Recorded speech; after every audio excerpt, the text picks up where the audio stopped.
Class. This is going to be all about thinking of how we can communicate and showcase tone and atmosphere in our writing.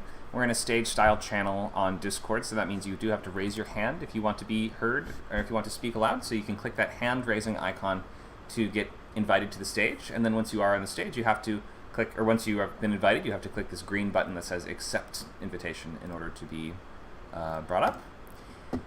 We are WordCamp, which is one of our many skill camp servers. We have our main one being Script Camp, which is focused on screenwriting, but there are many other servers besides this, including Film Camp for filmmaking, Code Camp for coding.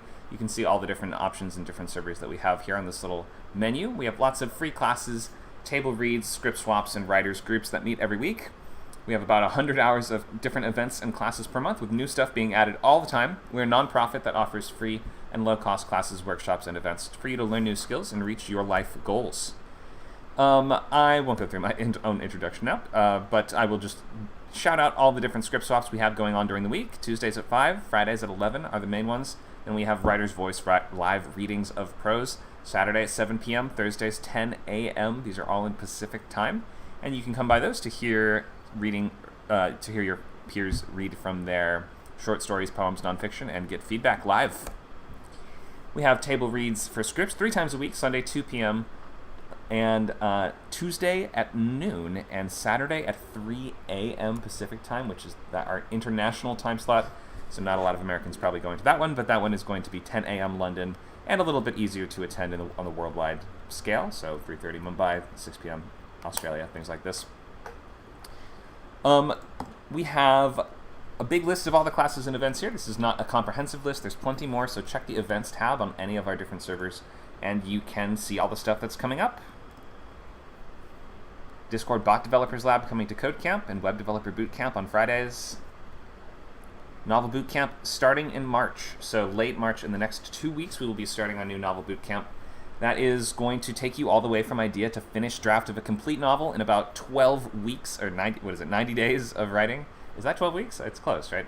So in 90 days, you will go from, just the very beginnings of an idea to having a complete first draft of a book. It may not be amazingly good, it may not be perfect, but it will be a book, which is always the point of these boot camps, to try to get you creating and making the next thing and moving on to the next thing and improving every time and getting feedback, but not getting too hung up on any one project. Advanced Fiction Lab Thursdays at noon, and that is something you can apply for, so it requires writing sample, but you can do that here on WordCamp. If you have not yet joined the Unlimited membership, you can access all the classes beyond just this free one and other free events like this. If you'd like to attend the boot camps all the way through, so the full 90 days for the novel, 8 weeks for a feature, 6 weeks for a TV pilot, you can join that at scriptcamp.net. You can sign up on our main homepage by scrolling down to where it says Unlimited. You can see all the different things that you get here, but basically it's unlimited access to every class, event, and workshop on every server. And if you enroll yearly, you will save 40% off of that.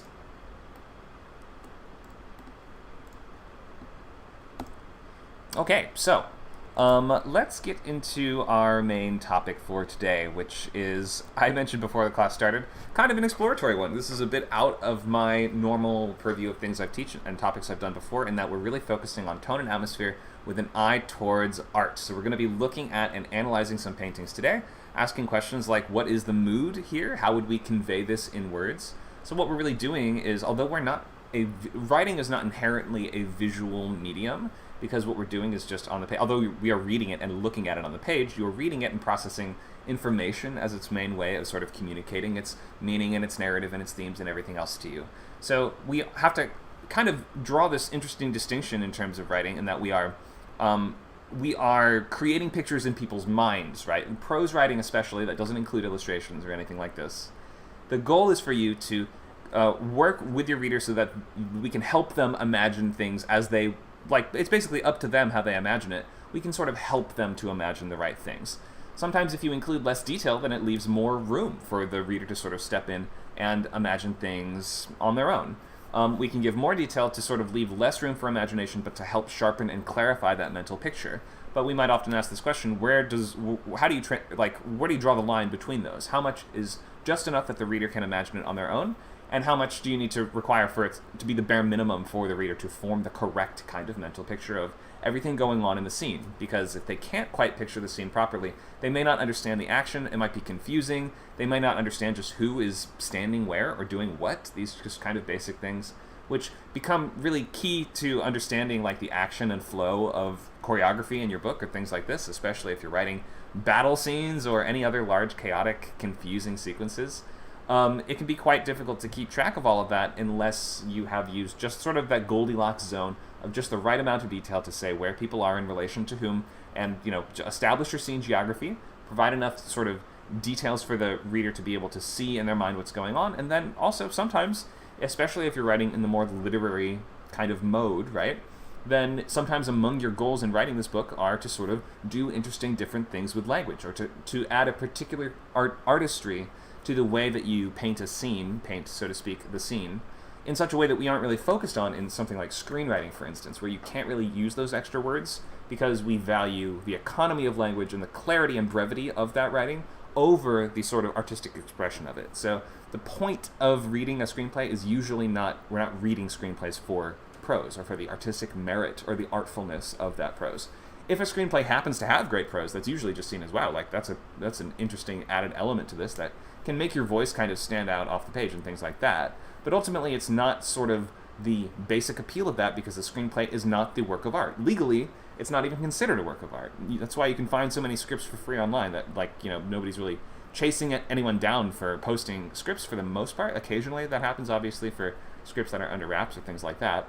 But most people don't read these for enjoyment, and it's considered a more utilitarian building block style document, as opposed to prose writing, which is novels, or in some cases nonfiction, journalism, things like this, in which we are using words in a different way, in which the words that you use and how you use them are a primary way of entertaining the audience. It's not really just saying, okay, imagine this story, and the story you imagine will be entertaining. It's saying that the very words that you are reading will be sort of delicious to the eye, or they will be, in whatever way, they will be kind of crisp and crunchy, perfect words. Like it kind of gets silly and abstract when you start breaking it down in those terms. Like, what is a crisp, crunchy word? But we have to pick our words carefully because in a book, words are all you have. So we have to really kind of be tuning our word choice to the atmosphere and the type of tone, the type of mood and emotion that we are ultimately trying to create. So we have to learn to kind of evoke those emotions and construct vivid settings to improve our storytelling and descriptive skills, because simply the scenes that are described better will be more evocative and memorable and stick in people's minds. And like a well-described and well-written scene of something exciting and cool happening is just objectively better than a not well-described scene of something cool happening. So you might as well just write it to the best of your ability. You obviously are not going to want to tip over into the purple side of prose, which we will discuss that sort of I don't really have an overview for the class, but I want to touch on the spectrum from minimalist to purple prose. And we will look at describing certain images using different levels of detail. Hope that sounds interesting and exciting for everybody. Maybe this is a little bit out of our normal sort of topics and how we approach these things, but let's get into it. Okay, let's look at our first slide here. So I want to first talk about this idea of brush strokes. So you can paint a bird as a little squiggly M in the distance in the sky, or you can paint a bird using 100,000 brush strokes as a super detailed close-up of its eye reflecting the light on the ocean, right? Like, you can use any number, of brush strokes to paint anything, just as you can, well, maybe one might be kind of difficult to convey certain scenes. But in any case, like let's just think in terms of sentences illustrating scenes. You can write one simple sentence that sums up almost anything going on. Or you can use a whole book to describe just one single moment, one crystallized moment in time that you just go into endless detail on. It may not be an entertaining book, but the point is that you can use any number of words to describe pretty much anything happening. They fought is just as valid as writing a whole book, the Lord of the Rings trilogy. The good and the bad guys fought. Okay, that's one simple sentence to describe that, or we can, go into all the details on the specific skirmishes and clashes and tipping of the balance in the war and the shattering of the arrows on the shields and everything else, right? So you can think of this idea, I like to think of it in terms of these brush strokes, and let's even look at a picture which I think kind of will touch on this idea. So let's look at this here. This is in the ward, oil on wood pulp board from the Thompson Collection at Art Gallery of Ontario. And when you look at it from far away, or at first, it almost, and I don't have the artist name, I just have the collection for this. I've included all the info I can on them. But it's almost like a finger painting, right? Like it's almost like a kid's drawing that you do in school that they put up on the fridge at home or whatever. Obviously, there's a lot more into it than that. It's just we kind of imagine that the smudgy style, the smudgy minimalist style, is something that we just see in kids' works a lot. But obviously, you can look at it through that very sharp artistic lens of an adult and do a lot more with it. So you can see that, for instance, the ground, you can count the individual brushstrokes. You can count them. You see where one begins and one ends. The fence, you can see that each individual spoke of it, each plank, has just been one little slash of the red paint, right? And the ground, you can see those little smudges swirling that make up the walkway, and the steps. Each step is just one little smudge of paint, right? So you don't need that many strokes to even paint a complicated, but because no one's in doubt of what we're looking at here, right, or what the perspective is, or even what the kind of feeling we get from this is. There's a quality of light here. This feels like we've chosen these colors very carefully in such a way to, do you see, for instance, the front of the building and the left side of the building, which is in shadow? So we've chosen two different versions of that same color, the one on the right being the one that is lit by the sun, and the one on the left being the darkened version of it that is shadowed. That's a much more advanced technique than you would see in that kind of minimalist children's style. So I think that sometimes using less brushstrokes allows you to do interesting stuff. This is where my lack of art vocabulary is starting to show, isn't it? But the point is that let's compare it to, here's this, another painting of houses and a street, right? How many brushstrokes were used on this one? 10 billion? Thank you, Dakota. This artist from the last one was Lauren S. Harris. The artist for this one, which is oil on canvas, is Lauren Mercer Smell. It's called Helena from the Alley from 2019.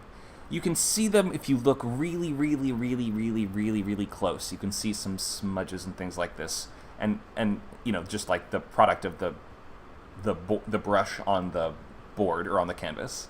But there's no real way to count the brushstrokes because it's nowhere near as minimalist as this one, right? So you can see how just houses on a street can be depicted in completely different levels of detail, from fewer brushstrokes to more, to thousands of brushstrokes. But that doesn't mean that one is better than the other, or that either of them is objectively, more complicated or less complicated. It doesn't mean that one of them is more work or less work necessarily. And it can take, for instance, you might imagine, painting 100 minimalist paintings before you get to just the right sort of balance of strokes to detail and things like that. So I did want to just start off with that idea of brushstrokes to sort of tie into that way that we also, as literary artists who are creating these same sorts of scenes but just in our readers' minds, are able to use different number of words, different complexity of words, different types of syllables and things like this to depict these scenes in as much detail as the scene requires. Because some scenes are sort of benefiting from more description, atmosphere, and tone and these things, and some benefit from less. You might think, for instance, action scenes where we want to focus on what the characters are doing, and if it's set in areas that we already basically know what they look like and feel like, we don't need to overly describe things that the reader's already really familiar with. And if you're starting off a Tom Clancy, action thriller novel with a car chase happening on a street, it might drag the pace kind of down to go on and on about, the glinting auburn of the sunlight off the roofs of the cars, and the way that the squealing tires create the smell of singed rubber on the road, and to go, obviously you would include some of those details, but to go on and on and on about it might drag down the pacing of, city street, a car drives by, at lightning speed. Something like that might kind of feel like it's happening quicker because it's simply the eye moves down that page faster and has less work to do and less to process. So using more words on the page is almost akin to holding the camera on something longer, because the amount of words is our cinematic lens, essentially, as it pertains to writing in prose form.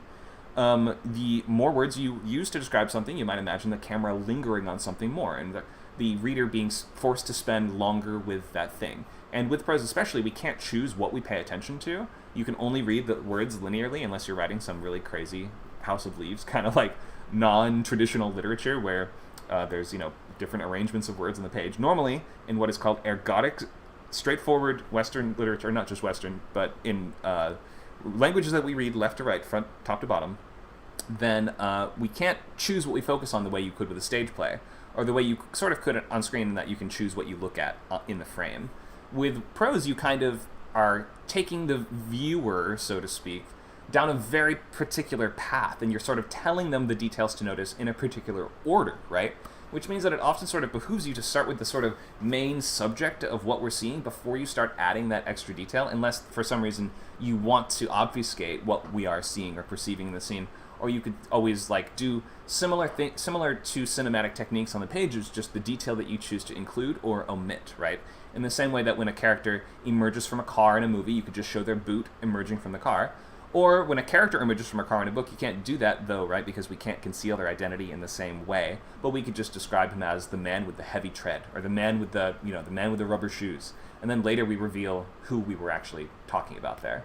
So that's just not exactly tied to our description of atmosphere and tone and landscapes and things like that, but that is just to speak to how we might sort of replicate this sort of cinematic ideas on the page, which when you're screenwriting, that's exactly what you are doing. You are literally trying to give a sort of blueprint and instructions to a crew, and a director, and a cinematographer, and all these people to create the images that you have in mind that will go on to sort of tell your story. When you are writing a book, you are all of those things. You are the director, you are the cinematographer, and you, although you can't really control exactly what people imagine, just because the way they imagine things specifically is up to them, we can give them sort of clues, and we can write around the thing, to sort of give you can sometimes do things like give just a few small details to create the larger picture of something. If you might imagine, we just describe, you want to describe a really run-down neighborhood, you might simply describe one single broken window with bullet holes in it, or something like that, right? Which might be in a manner similar to this technique that we call synecdoche in writing, where you describe you use the name of something, the part of something, to describe the whole of something. You can sort of do a version of that with description, in just focusing on one part of something and then using those details to stand in for, or to build out the mental picture of the rest of it, or the sort of implied space that the reader will then be sort of providing on their own for themselves. Does that make sense? I'm realizing now this is a stage channel, so no one's going to be weighing in. But at some point I do want to get volunteers. I won't call for them now, but pretty soon we will ask for hands raised. And I will be posting in the chat a PDF, which, again, I can't really exactly source. I can't remember where I found this. If you guys, maybe in the handout it says at some point where it is. I think it's from a college or community college. This is just questions and analysis and things that we will think about while looking at the artwork. Going to look at these questions, like the elemental questions on page 3, such as, what does this remind you of?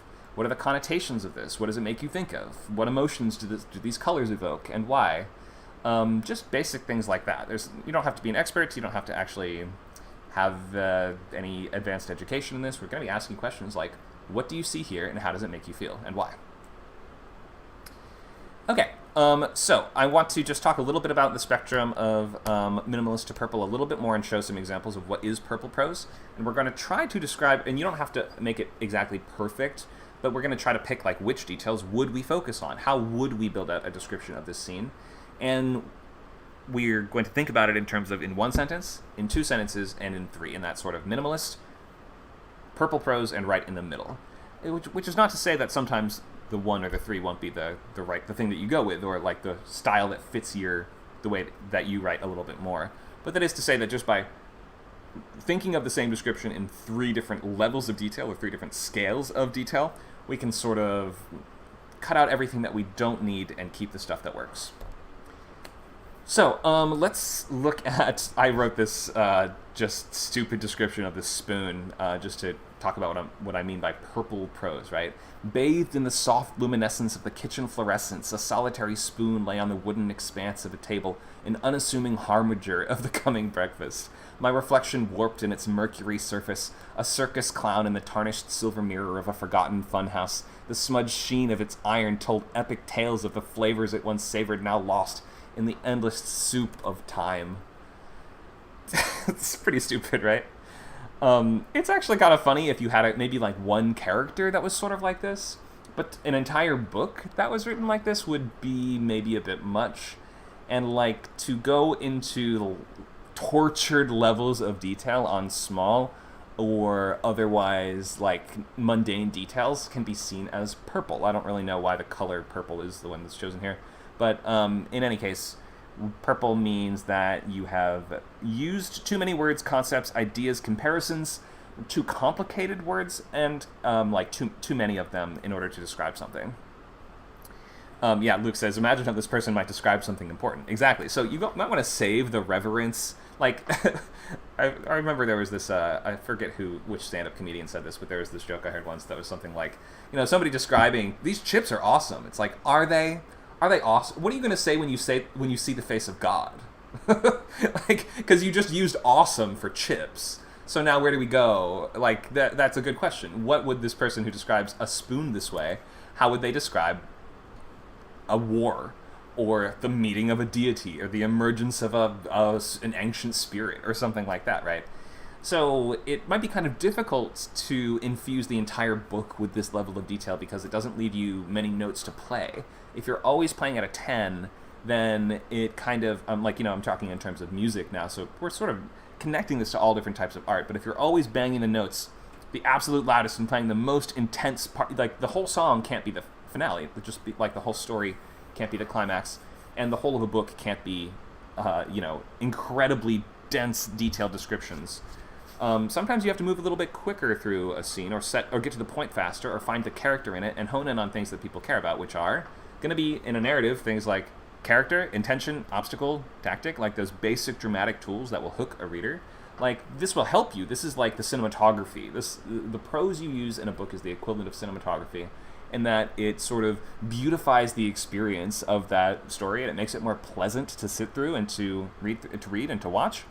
And it's a large part of what distinguishes one author from the next, right? Like, your voice on the page is a really key aspect of how you brand yourself, first of all, and second of all, just the types of readers that you will attract and cater to.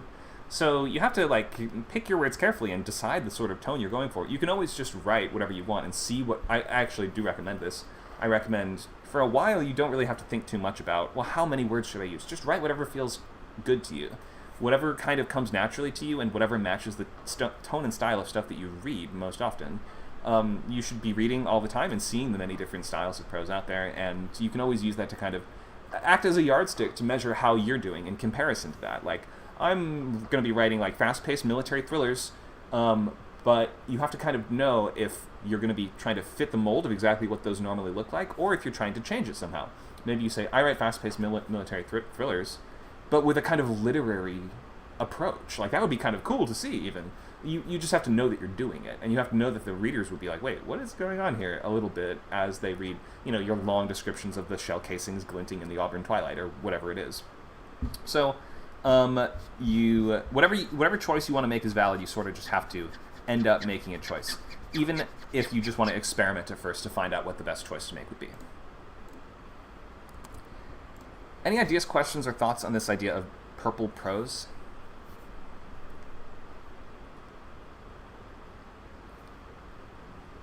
Or any examples of it you guys have seen before? There's some pretty funny... Some English teachers, or whatever, like some nerds like that, I'll run this contest, I forget what it's called, but they sort of hold up the best examples of purple prose from their... I think it's from their students' work every given year, or maybe it's a contest where people just write it on their own, but there's like a couple contests where people try to write the most intentionally purple thing possible. Luke mentions lots of examples from the Victorian era. Yeah, exactly. You might imagine that in Great Gatsby, sometimes brought as an example of Victor Hugo, Dickens, Bleak House. Yep, some of these very masterful writers that are now seen as, these are classics today. At the time, and even by some people now, they're considered, the styles are more florid than is common nowadays. You might think that, in a time when people didn't really have TV, then this was the main form of escapism and entertainment, so you can sort of see why. And you can also sort of see that some mediums really kind of benefit from purple prose. Romy actually says, is it bad that I love purple prose? No, because purple doesn't mean, like, it has a negative connotation, definitely. It is usually intended as a pejorative term to say, you've made a mistake here. But if you lean into it and you write purple prose very well, then it can be good. I mean, if you read something like Gormenghast by Marvin Peake, I would say the prose is straight up purple a lot of the time, but it's kind of amazing. And you can sort of do that if that is just like your specialty or the thing that you bring to this. I think that some other mediums, sorry, sore throat. Distracting from the topic a little bit, but I will also say another medium that I think really does benefit from purple prose is role-playing game writing, like Dungeons and Dragons game modules and game mastering, and the kind of, well, it's intended to be a form of oral storytelling, right? So the players aren't usually reading the descriptions that the game master or the dungeon master is giving to the players. You're speaking it aloud to them, and as you do that, you can sort of add your own details and like make it your own a little more. But that kind of oral storytelling tradition, in my view, does benefit from a more purple style because it's a little bit more immersive to feel like the game master isn't just making it up as they go along, and like there is, it helps like provide that really clear portrait into the other world kind of thing that you're trying to accomplish. And also it just fits the traditions and styles of this form of writing, which is very rooted in things like Tolkien and, 70s and 80s high fantasy, which has a lot of purple prose in it. So I think D&D especially just like is kind of a lot of fun to use purple prose in. So I don't mean to say that purple is always bad, though you should understand that it has that negative connotation to it and is often discussed in that negative lens, or through that negative lens. Dakota mentions a neo-Dickensian style. Yeah. S. Craig Zahler, in his novel, what is it called? Hug, Chicken Penny, uses this sort of interesting, almost like Dickensian homage style, but he does it really well. And S. Craig Zahler is another author that people often accuse of having very purple prose. And he does, but I love it, and it's perfect, so there you go. I think Nacho linked something here. Let's bring that up. Is this from an existing book, or was this written as a joke? Let's see. I want to make sure before I respond to this.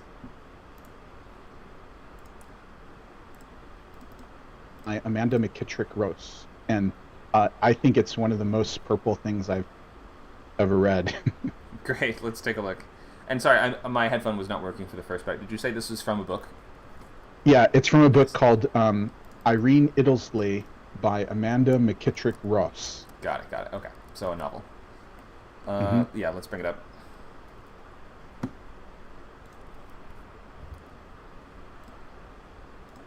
And it's public domain. Public domain, okay.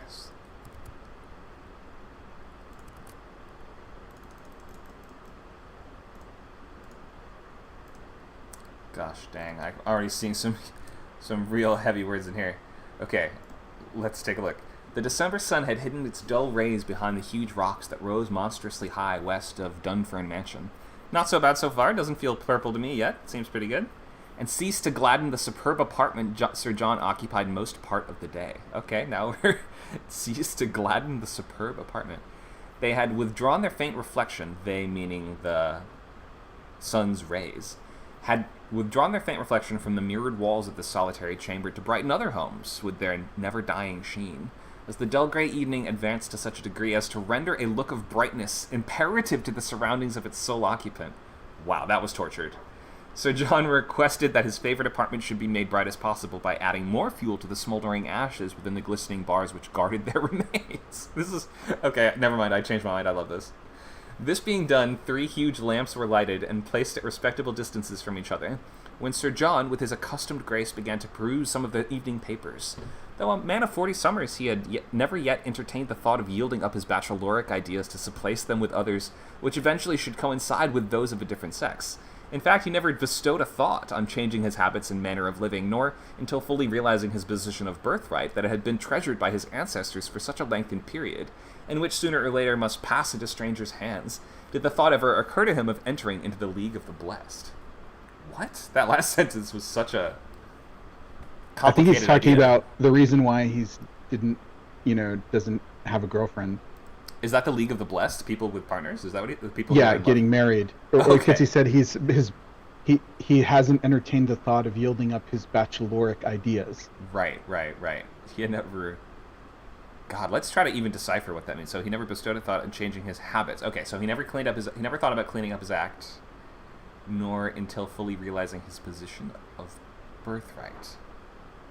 I'm not quite sure what that means here. The context might, of the character might Maybe be becoming, relevant. getting his inheritance or something. Yeah, could be that. That had been treasured by his ancestors for such a lengthened period, and which sooner... So, like, I've already forgotten the subject. Which sooner or later must pass into strangers' hands, did the thought of ever occur to him of entering into the League of the Blessed. Wow. So, I would agree, Nacho. This is... The first couple sentences were working pretty much fine, but the more that this went on, we're using really, really complicated constructions to express very simple things. Especially when we start... the more words you start... these are almost like filler words, right? Gray evening advanced to such a degree as to render. It's like all those words didn't give us anything besides getting us to the next adjective, right? Or noun. So the more, like, architecture you need to put in between the main points of your sentences, the more tortured and laborious it's going to start to feel.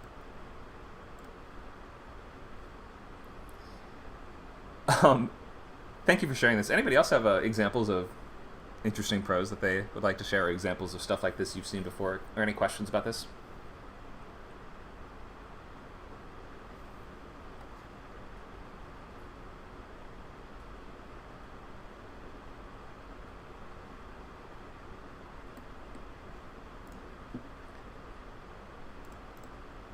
Okay, let's compare that to minimalist prose on the other side. We're always going back to McCarthy on this because McCarthy is considered sort of the king of minimalist prose.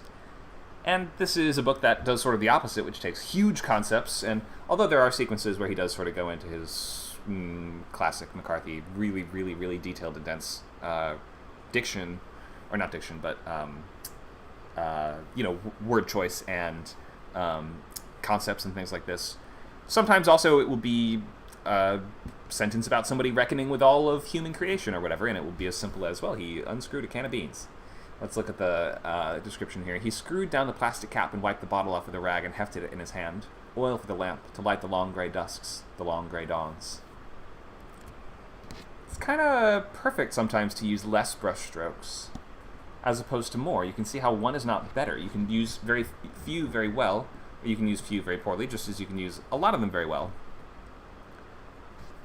That's a cool sort of like pattern at the in the last sentence. Yeah. Light the long gray dusks, the long gray dawns. Nice sort of almost poetry to it. And kind of just, hinting at, like, that's their life, like, just, all these long gray, days. Mm-hmm. Yeah, the world is colorless. Hiding from cannibal. Lifeless. Yeah, exactly. Okay, so that's what we're talking about. The spectrum from this to this. And let's do it with some art. Let's get some volunteers. Who wants to look at some paintings? Dakota. I am all about this. Awesome. I'm so glad. This is our first class like this we've done, really. So I'm out of my element a little bit, but I'm trying my best. Do you have a background in art? Yes. I took as many art history classes as humanly possible. I literally have a print of The Magpie on the Gallows by Peter Borger the Elder, which was painted in 1568. Wow, cool. Literally on my wall. Awesome. Okay, great. Maybe you can give us a little more perspective. You might know a little more than me then. I will definitely cede the floor when it comes to fine art. I don't have I didn't really study this. I don't have a background in this. I am simply a writer of books and movies and things like this, which, I think we benefit a lot from learning the techniques that go into... Ultimately, this is what we're doing, is creating pictures, either way. Mm-hmm. Absolutely. So I'll let you can pick one of these ones that we already showed if you want. These are two just house suburban scenes. I'll give you one more option as well. So you can pick one of these three. I'll pick the Narrows. Yeah, I'll do this one. All right. It's by Jeff Bourgeot, I think. I'm not sure the medium of this is the only thing. I think it is physical. It's maybe you can weigh in and say what medium you think it is, but in any case, maybe we'll just give it... Let's take like 30 seconds and not say anything and just look at it.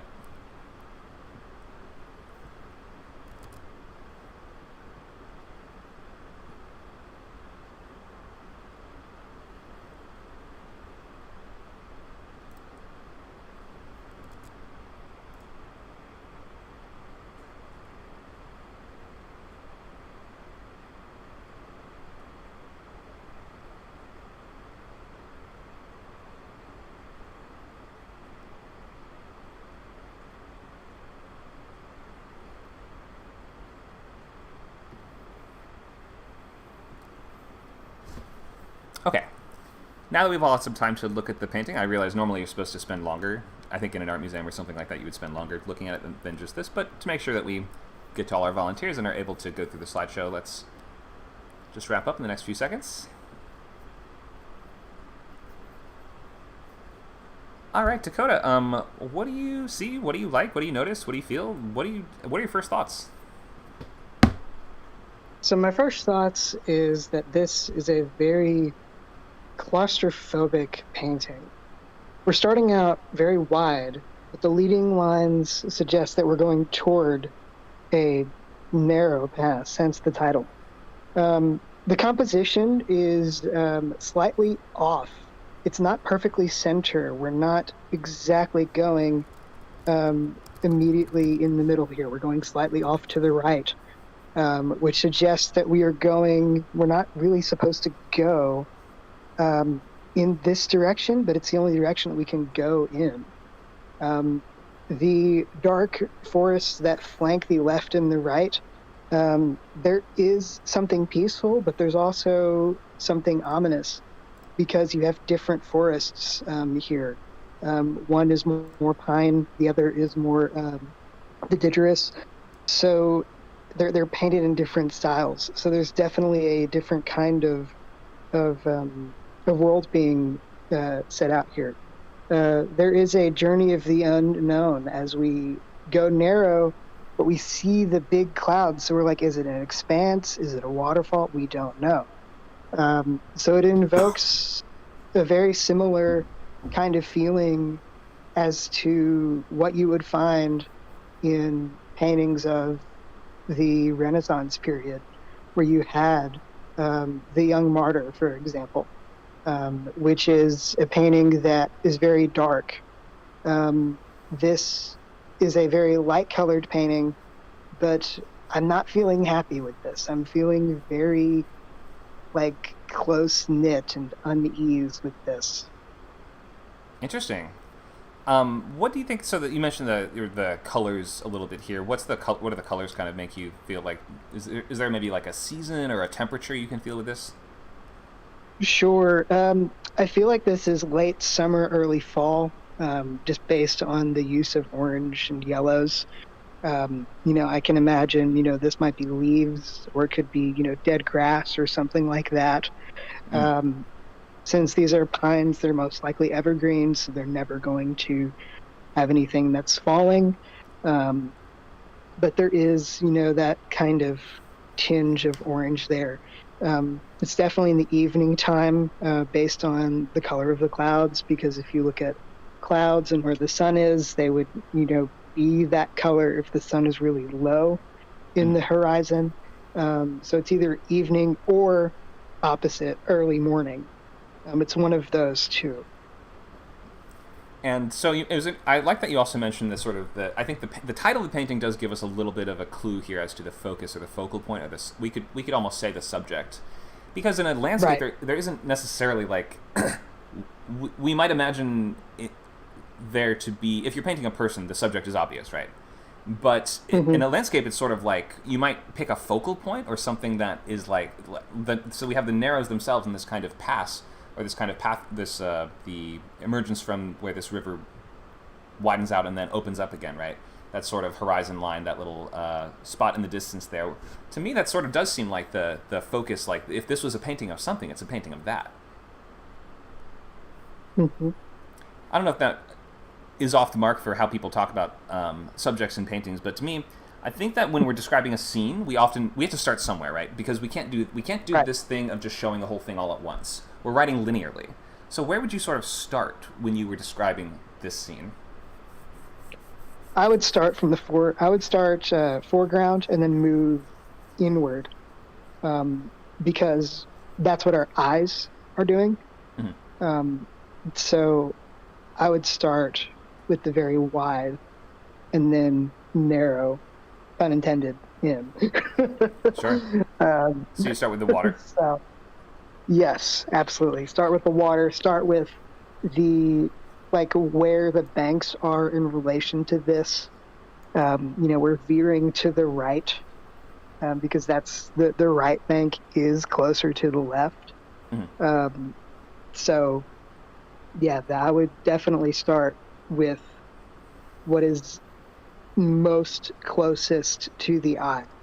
And because I'm imagining that I'm in a canoe or a Right. kayak, and I've been in a canoe and a kayak, and I've been in a very, very similar situation to this, so I know what this feels like.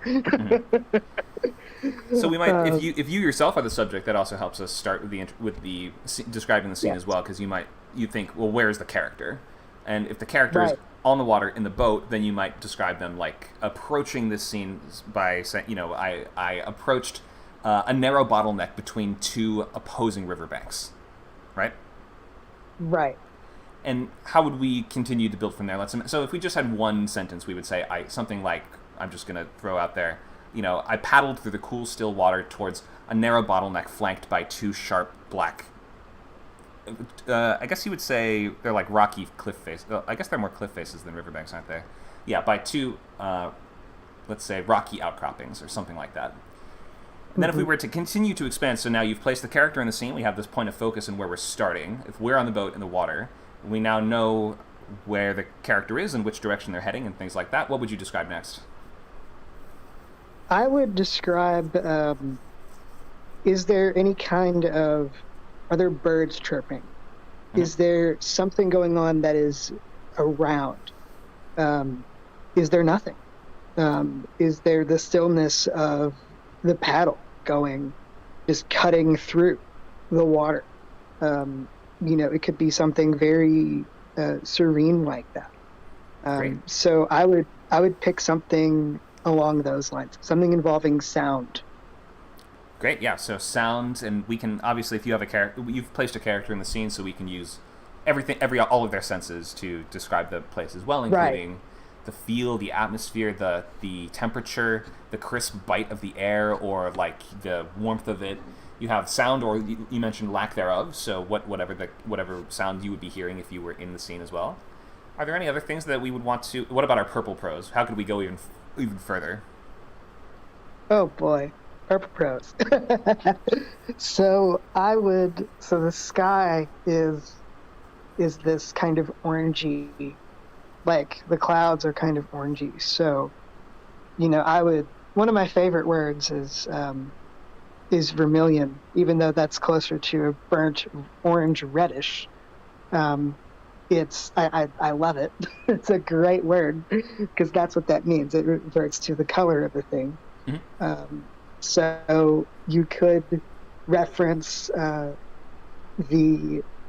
great mass that is the clouds, because these clouds are huge. Mm-hmm. They are massively huge, and they're all one color. So that means two things. One, a storm is coming, or two, a storm is moving away. So there's something ominous going on with those clouds, because those are very specific kind of clouds. Sure.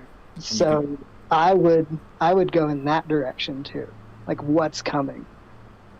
Oh yeah, that could work great, especially you start describing the swollen clouds that are heavy with rain and things like this as they, the distant crackles of lightning and thunder high above. Purple prose loves reflections as well, so we've got a lot to do there. I mean, we'd love to describe like the mottled ripples in the surface as they reflect the burnt umber of the sky above, and the looming bowers of these trees which glint vermilion in the fading twilight, and all that kind of stuff like that. Right. For sure. Not always the best descriptions, but sometimes if you just keep adding stuff. And I'll give you a little trick that I've never actually really found this. I've never used this on my own, but I've just heard people find this to be useful in describing a scene. It's easier with simpler scenes that have less going on. But just describe everything you see and like every single detail. So imagine it's just like a bed with a cat on it or something like that. Describe all the stuff you see, all the obvious stuff, and then list 5 more details. And then list 5 more, and then after that, list 10 more. And you're going to have gone so far past just the obvious stuff that and into the ridiculous purple area that it might actually get you to certain observations that you wouldn't have made otherwise. Because it's going to require you to look past just like, okay, there's a cat lying on a bed. What do I describe? It's whiskers? Okay, I did that. Do I describe the dust that's on the floor that I can see? I already did that. So it makes you, it like forces you to sort of find those really specific and subtle observations that maybe only you would make. Does that make sense? Right, absolutely. Something that I thought of was, just because this is a nature scene, specific birds. So let's Right. say, for example, there's a peregrine falcon. So how would you describe a peregrine falcon? Well, talk about the feathers, talk about something, even if it's not actually in the painting, it does add a something there. And I love that. The nice There's a thing big about, book. go ahead, sorry. There's a book called Peregrine, and it's literally about this guy, and it's just this guy describing the movements of a peregrine falcon, and it's like 300 pages long, and it's nothing but purple prose, and Wow. it's wonderfully boring. He must really like birds if he's going to go through all that. I mean, Right. clearly he wants the world to like them as much as he does. That's cool. Exactly. And also the nice thing that you touched on here a little bit is that when you're writing a book, the advantage that we have over the visual medium is that we're not limited to just this one frame. You can talk about, like, we're in a 360-degree scene that is sort of all around the characters. We can talk about, if you, especially if you're writing an omniscient voice, which not that many books are written in, but some are. It gives you the ability to world build through just, you mentioned the types of the tree, like older books we were talking about, Victorian books especially. They almost read like travel manuals or like nature books sometimes when the characters get to some new area, especially when it came to like exotic locations and things like that. People were just really interested in reading a lot about the different species of trees that grow in this place, or all the quirks of whaling if you're Herman Melville, or all the really granular detail about the names for things, the architecture, the landscapes, all that kind of stuff. I think in a pre-TV world, that was the main form of escapism, so you can see why we gravitated towards that. That's what Victor Hugo did in Notre Dame. He literally described the cathedral so well that they modeled the facade in the building after his description. That's so cool. I love when stuff like that happens. Yeah. Wonderful. Anything else you'd like to say about this painting? Other than that, it was most likely painted with oil or pastels, one of the two. Got it. Thank you. Thanks for analyzing. Oh, thank you. I do this all the time. Awesome. Thanks, Dakota. I think I saw Megan raise a hand. Go ahead, Megan. I have some different paintings for you to choose from. I was just, I'm quite happy to do a new painting. I just kind of wrote a line about the last painting. Oh, sure. You want to share? I popped it into the chat. Great. Do you want to read it out? Melancholy leached into my soul. The end of the golden summer was the end of childhood. The still glass waters of Lake Donner reflected the rugged landscape and my mood. Nice. This is a good way of sort of connecting the character's mental state to the to the scene that they're in.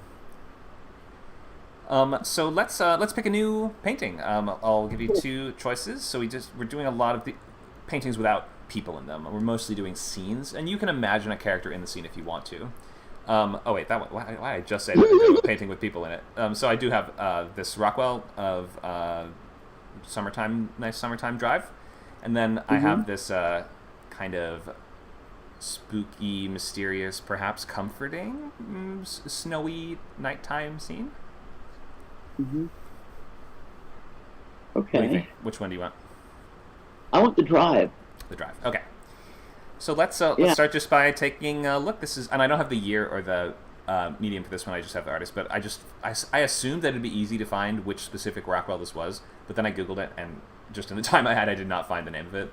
But in any case, I think it is for a magazine or an advertisement. But regardless of that, let's all just take a minute to look.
All right, first impressions? The dog and the guy are having more fun than the woman. Yeah, she looks a little I nervous, think huh? Yeah, she looks nervous. She's hanging on to him. He's definitely going faster than he ought to be.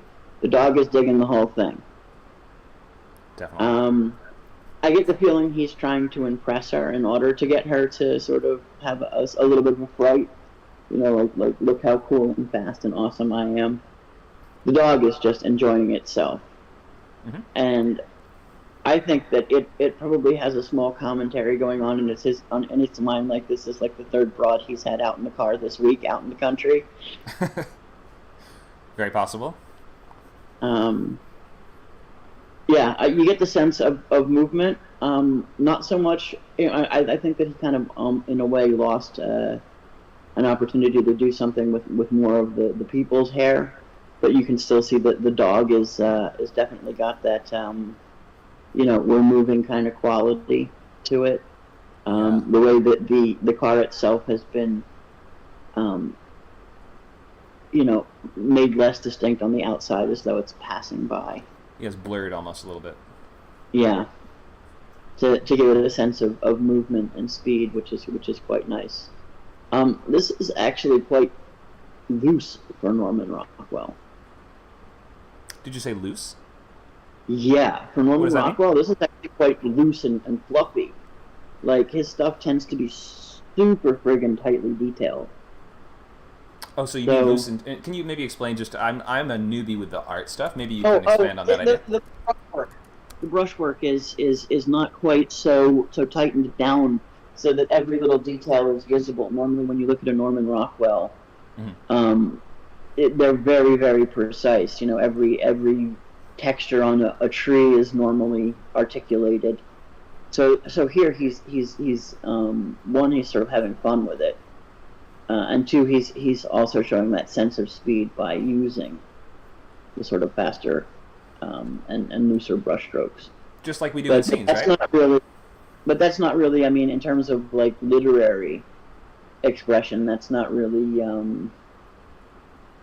necessarily relevant. Just how it makes you feel, I think, in a way, and right, like brushstrokes. Unless you're literally describing a painting and not a scene, then the brushstrokes are irrelevant. But the way he's used them conveys that sense of light and fluffiness, and just sort of. There's definitely a sense of joy to his work. It has a sort of summer or late spring kind of feel based on the color of the sky and the clouds and the it looks like they're on their way somewhere, maybe a picnic. Mm-hmm. And the thing I like about it is it leads you to speculate what they're thinking.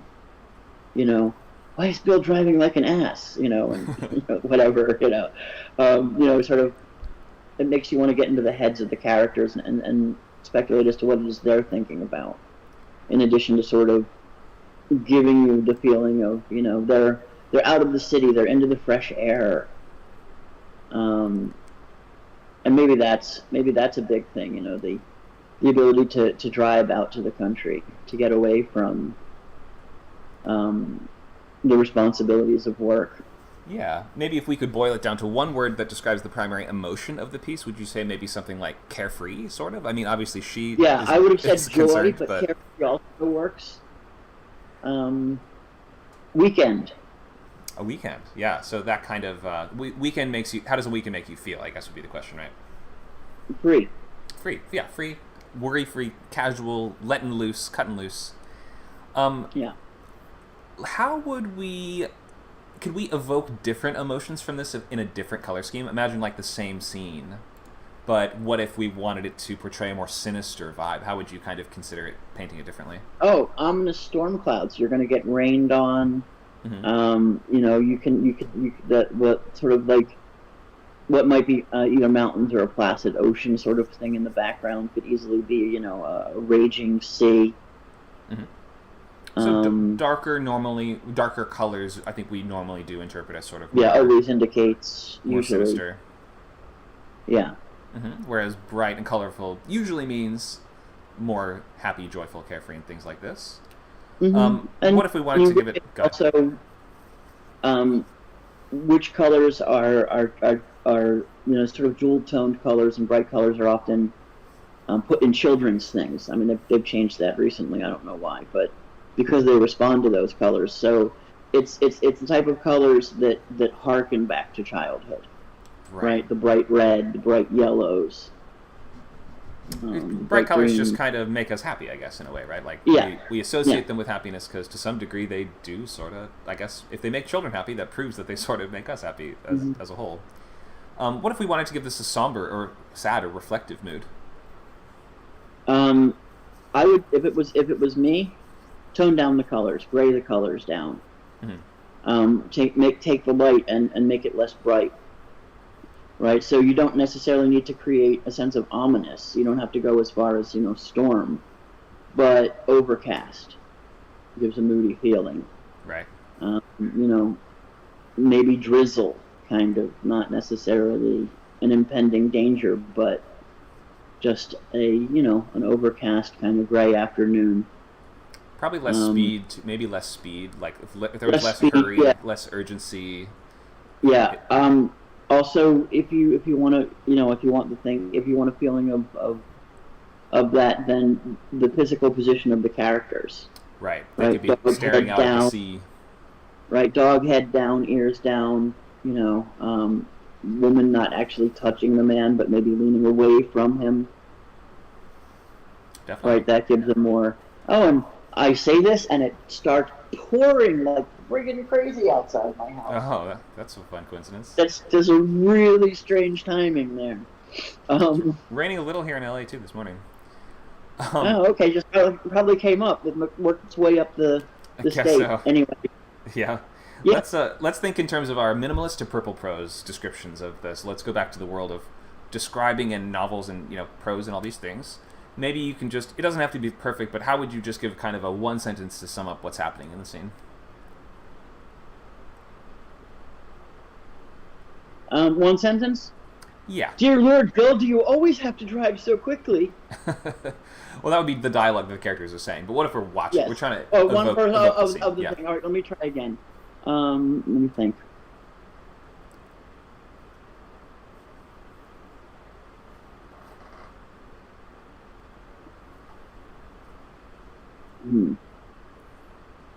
Yeah, just get that. That's gonna take me a moment. Sorry. Yeah, no, you don't have to. You don't have to make a good one.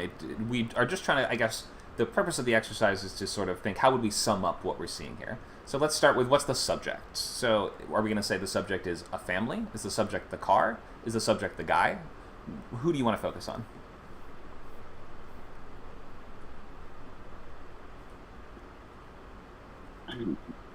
Yeah, it's. I'm trying to think of a way to put it in a way that doesn't sound corny. Just give me a moment. Okay, it's all right if it's corny. Yeah.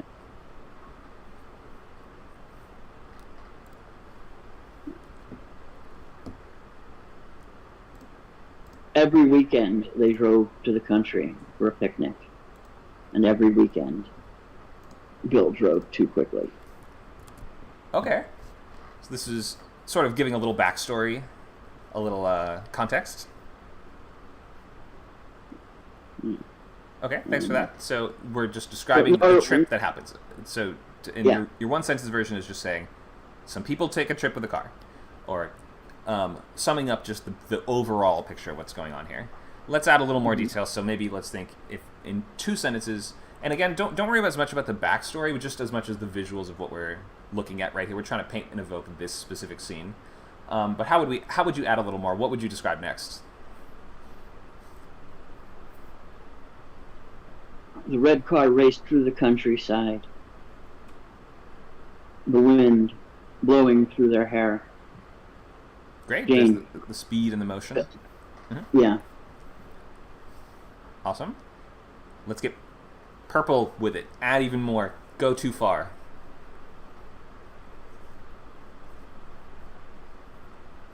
The Oxblood Red Racer coasted along the country, sped along the pastoral lane, dislodging insects in its path and frightening small animals.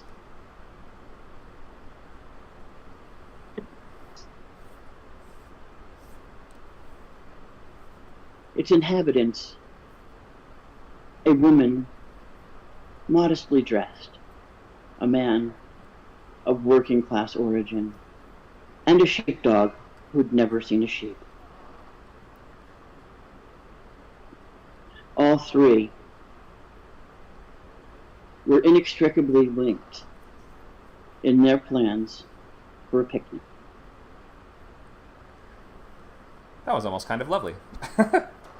Thanks, Megan. Especially I think when we go into purple prose 2, we sort of lose that sense of speed and momentum because sometimes the author will hyper focus on, like I mentioned, the reflections or where light comes up, light qualities of light come up in purple prose all the time. They'll spend so long describing like the glint of the the rust colored light off of the car, we have birds in the sky, we have the cloud cover overhead, we have the trees, and the insects, and the pastoral scenes also often get way into purple prose with like talking about the chirp of the crickets and the cicadas molting their shells in the grass, and like we can just go on and on and on about every single little natural process that's going around the characters too. Anything else you want to share? Any other thoughts on this one?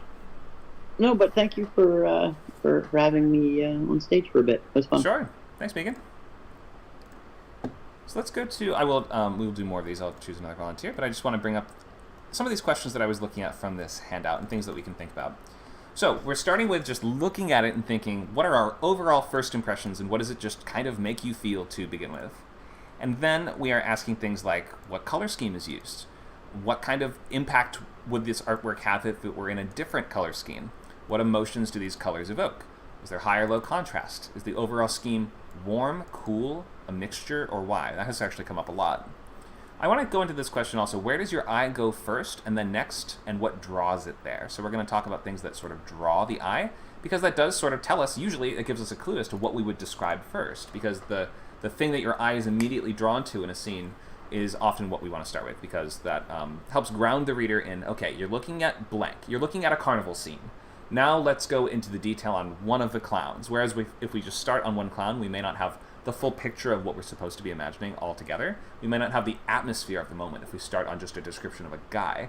Whereas if we start with, the description of the carnival, even a quick one, that helps us frame everything that we will read after that in that lens, and with the kind of knowledge of the sounds, sights, and smells that scene would have.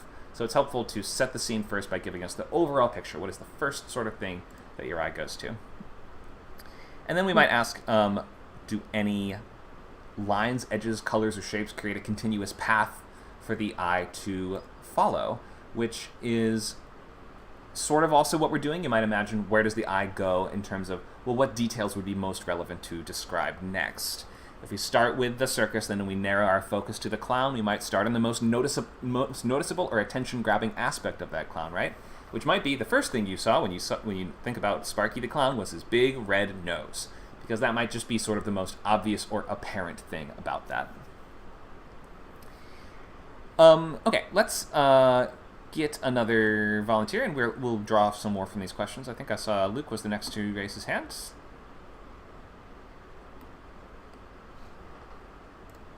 Hi, Luke. Hello. You want to choose a new painting? We have, I'll give you, it's kind of The Last Houses by Albert Birkel. 1922. Kind of spooky street. I do like scene. that one. What are my other options? I showed this one already, so I'll leave that as an option. I'll give you one more. I don't have, the only thing is though with this one I didn't get the artist or the medium for it, so I feel bad. But I know for a fact it is. I chose intentionally for this to focus on human art just because all the discussion about AI art recently, I wanted to really highlight human art for a bit. So unfortunately I can't credit it, but go ahead. The Last Houses. Last Houses. Okay, is this big enough? I can make it a little bigger, I think. I want to definitely see the top and bottom of it so you have the full scope of it, but I just want to make sure it's clear. Okay, let's examine.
Okay, first impressions, Luke?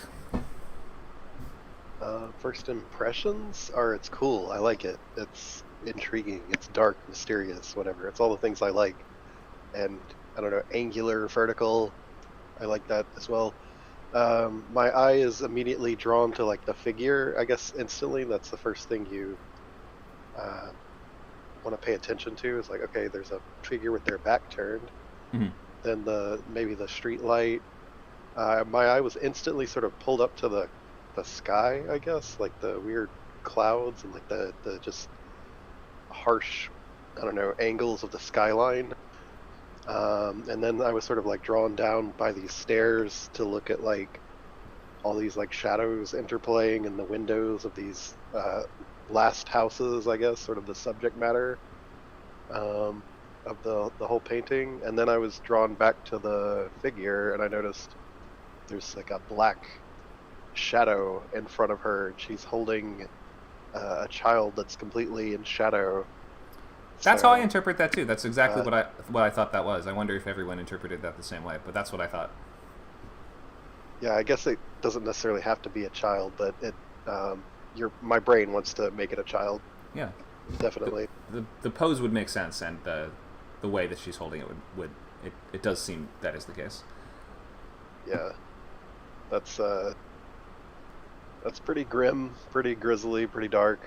Just a woman in an alleyway with a child that's all mysteriously enshrouded in black because of the way the street light is facing. Yeah. So this is, what would you say is the overall mood or tone here? The overall mood, or probably grim, I guess would be the word. Something Like does bleak, feel kind some of, yeah, people say that. bleak, cold, grim. Cold, some people say, yeah. Yeah. I wonder why it feels that way. What do you think it is? I mean, could be this is a perfectly happy little neighborhood, right? Well, I mean, blue is often just the artist's shorthand association for sadness. Mhm. So people's brain like to go there when they see blue. And there is just something sad about the setting. It's just a lonely street at night in a glum urban setting. Yeah, feels kind of run down, feels kind of quiet and lifeless, I guess you might say. There's no life here Yeah. besides the one figure who would, I guess if we are to just declare a subject a focal point, that this is our character, right? So we would probably, Right. in describing the scene, start with her. At least this is how we usually do. You don't have to start with her, but you could. And we don't see her face either, right? So that also leads to a kind of coldness. The kind of character facing away or deliberately turned away from the camera always has that layer of distance and separation. Plus the title is doing some heavy lifting. The last houses, yeah, that's, your brain can make all kinds of connections Yeah, I and wonder what it means. implications based on that. Like, the last houses at the end of the road, the last houses in chronologically, like in time, Hmm. just different implications for the title. Right. Let's go back to our list of questions, and let's ask a question. Let me check this here. So, we've answered the question: is it warm, cool, or a mixture? This is very cool for the most part, right? Is there any warmth at all? Yeah, the street light has that little glow of warmth to it. Yeah, it's a little brown and amber, kind of like earth tone, with the streetlight in the foreground. So it has a mix of warm and cold, I would say. Yeah, and I guess the tones on the fence are kind of warm as well. Mm-hmm. And so we, in describing this picture, let's think. Just can you give us the sort of overall view of what's going on here in about a sentence? Sure. In a quiet neighborhood, an empty street, there's a single street light, and a woman huddles something to her chest. In the shadow, we see the silhouette of a child. I don't know why I switched to screenwriting mode. Yeah. But That's okay. But so, oh, sorry. Were you finished? that was it. That was it. Great. So you started with the light then, in that case, which kind of gives the impression of like if we were in screenwriting world, then we have a shot of the street on its own by itself, and then the woman sort of walks into frame. Or you could also do it where you just start with her, right? Which would sort of be like we just cut to her directly without having... I'd probably want to start with the houses themselves if I was writing this as a scene. That seems like the woman is being compared to these houses somehow. Like that's the real subject matter of the image, is the houses. Sure. If you were going to do that and frame the houses as the subject, we might say something like, the angular working class homes towered over the solitary figure carrying the crying child, or something like that, right? Yeah, over a solitary figure, carrying something probably through an empty street, and then maybe zoom in closer on what she's actually carrying. Sure, yeah, maybe. So let's expand into your second sentence. What would be the next layer of detail to add? I guess that thing about the silhouette of the, in the silhouette of the street light, we see the... Well, hold on. Are we doing screenwriting mode or prose? Yeah, okay. Yeah. So, and hold on, whose scene is this? It's her scene, so we're doing like close... Are we doing close third? Up to you. Doesn't really matter. You can, however you want. Yeah, I'd probably start sort of omniscient distance. I describe the houses, and then we've described the figure, and then the next layer would be the bundle by her chest. The bundle moves. Basically, I would animate it somehow, and then I would start describing details that tell us that it's a child. Okay. So this is a sort of cinematic perspective, though, right? Because if it were in her POV at all, she would just be like, my kid twitched in my arms, or whatever. Or this would be sort of distant third, I guess. Or so, maybe from the POV of an observer. That could work. Yeah. This does feel like somebody's just silently observing the whole scene. It does have a kind of almost voyeuristic feel to it, to the extent that like the woman doesn't feel like she's a part. She doesn't know this picture's being taken. She's not like posing for this, right? I think so. So, in that case, I'd have to sort of give the narrator a little bit of a voice and how he feels about the neighborhood or whatever. There would be lots of decisions I'd have to make. That's true. Let's just make some then in terms of purple prose. Right. Let's even if I give you a character, would that make it easy for you? I'll give him like a Jack the Ripper personality. I think everyone can understand that. Okay. Let's make it purple prose then. Add even more detail till it's ridiculous.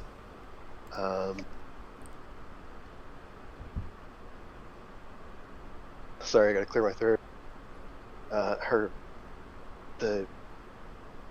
Filth clung to her linens like the rats clung to the gutters of the cobblestones. Rorschach, is that you? Is that how Rorschach speaks? Basically, in his journal. Well, he just focuses on like prose. He kind of does. Yeah, he focuses on like you've read or seen Watchmen, I assume, right? I've seen it. Yeah. You've seen it, and I've read parts of the first Watchmen comic. Oh, okay, but yes, that's sort of what his description sounds, because he kind of has a disdain for the city, like the filth and corruption of it. So his descriptions are always like dripping with that kind of like malice and like the griminess. Well, I imagine a Jack the Ripper character would have like a malice for the filth of the streets or whatever. Sure. So, yeah, the rats. What else would he notice? Like, the weather-worn wood withered, like the, I don't know. So I've got to describe like the contempt for the scene, right? So the woman, she dared to trundle through my alley like a, so you could always frame it like, how dare she enter my turf or whatever. That's a good way to frame it. Yeah, she like describing the smell or whatever. It's just turning it to perfect. Man, I don't want to write from this perspective anymore, honestly. Why don't we pick the perspective of a sort of a rich guy who's come to a rundown part of town? Okay. Sort of a Charles Dickens type. Okay. Yeah. So Um,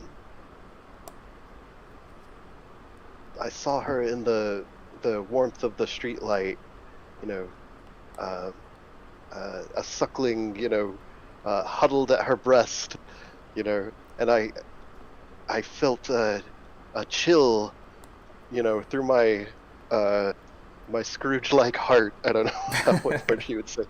Uh, and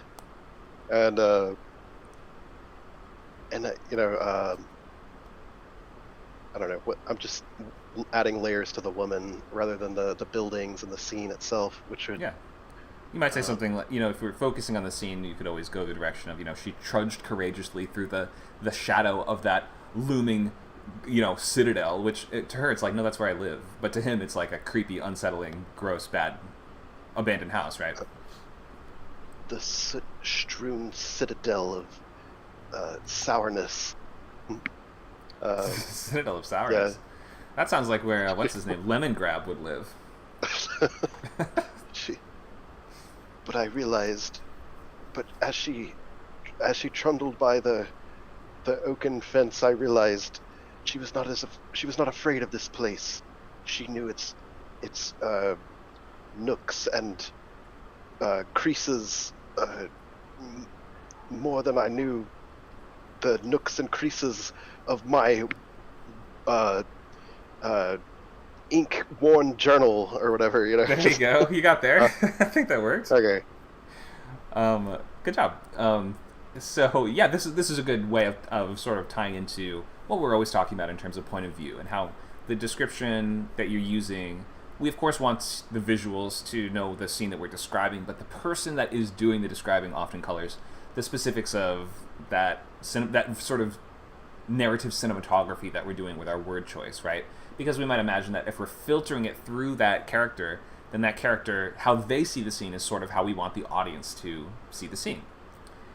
We can always change the words or change the point of view to vastly differentiate, how your different POV chapters sound and feel, and the complexity of words that you're using and the types of words that you're using, the sorts of similes and metaphors that you use as well. Like each character is going to have a different frame of reference, and unless you're writing an omniscient, then you have to kind of keep that frame of reference in mind. But even on an omniscient narrator, it has its own sort of character to it. Anything else you want to say about this one? Not really. I just really like the painting. The exercise is interesting. I love tone, and I love trying to do convey meaning through word choice, I guess. Mm-hmm. So thanks for hosting. It's been enjoyable. Great. Thanks, Luke. Looks like Dakota wrote us a little description. I'm actually going to invite Dakota up to read it out before I do the next volunteer. All right, here we go. So you mentioned Dickens, so I'm like, all right, Bleak House vibes, let's go. Do it. Fog along the River Thames boasted gladly with malice as the sleeping, somber serenity of the neighborhood of workhouses and spinsters lay without knowledge of the impending coronation of dread as Miss Elizabeth Harris walked along its empty cobblestone toward the death of her integrity. Wow, all right. Thank you for that. This is using the kind of florid, old-fashioned prose here, especially when we dip into the alliteration, the sleeping, somber serenity, all these things. Thank you for that, Dakota. Let's check our raised hands. We have a raised hand from Michelle and from, I can't quite read that name, Akira, I think. I think Michelle was first. Hey, how you doing? Hi, Michelle. Doing good. You ready to pick a painting? Can I see the other ones? Yeah. I mean, I do love... Okay, let's So, see. one second. I'll show you the ones we've done so far. We started with this one as the very first example. We had this Dakota analyzed this one. Megan analyzed this one. Luke gave us this one. So the remaining paintings are, we have this sort of winter firelight kind of scene. And then we have this telescope by the window. Okay. Let's start with this one then, and we'll start just by looking for about 30 seconds. Okay. I can't really see with what's. Let me make this. Well, okay, there's a walking cane and some hiking, or not hiking, but some water boots. Okay, this looks like this would be my place. I don't have a telescope. Um. Cool. Okay. Let's look and just analyze in silence for a little while, and we'll come back with Okay. questions. Okay.